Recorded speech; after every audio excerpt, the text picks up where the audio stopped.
पश्चिम महाराष्ट्रातल्या पावसाचा आपण आढावा घेतोय। राधानगरी धरणासह जिल्ह्यातील सगळ्याच धरण क्षेत्रात मुसळधार पाऊस पडत असून मोठ्या प्रमाणावर पाण्याची आवक होऊ लागली आहे।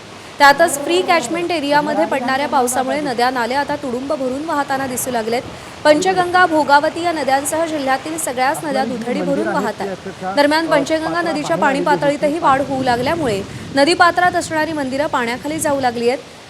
या संपूर्ण परिस्थितीचा पंचगंगेच्या घाटावरून आढावा घेतलाय विजय केसरकर यांनी।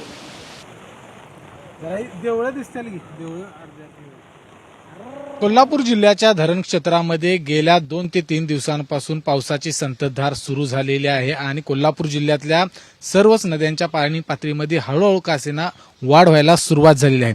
मी सध्या पंचगंगा नदी या ठिकाणी आहे आणि ही जर आपण दृश्य बघितली तर दृश्य समाधानकारक आहेत, कारण गेल्या 5 ते 6 दिवसापूर्वी इथलं जे पंचगंगेचं पात्र आहे ते कोरडं ठाक पडलं होतं। इथली सगळी जी मंदिरं आहेत ती नजरेस पडायला सुरुवात झाली होती।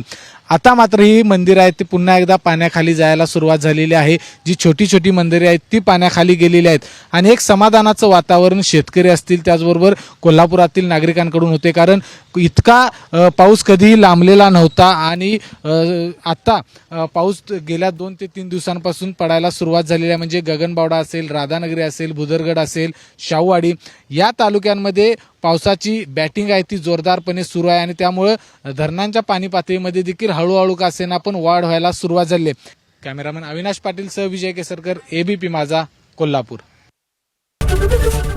एबीपी माझा, उघडा डोळे बघा नीट।